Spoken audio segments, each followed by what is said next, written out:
I know you also got to go to the Gettysburg Address by Abraham Lincoln, and there's a photograph, a famous photograph that you identified and said, "Well, that the child in that photograph is me." So, was Yeah. this using? Obviously, that wasn't the teleporter, and it doesn't sound like. I think you mentioned another type of time travel device, not a chronovisor. So, yeah, explain that incident and the technology that was used for that one.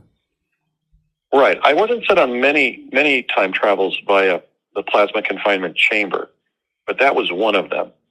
It was under the direction of Dr. Sterling Colgate, the president and former dean of physics of the New Mexico Institute of Science and Technology, also known as New Mexico Tech. Dr. Colgate had been involved at both New Mexico Tech and the Aerojet Corporation facility that used to be sort of within the heart of the New Mexico Tech campus, right near its research library, analyzing information gathered from the future via different technologies. So I knew Dr. Colgate before about spring of '72, when he was back in New Jersey and explained to me that also the adults on the project, like my dad, were teleporting, and he had teleported from New Mexico to New Jersey.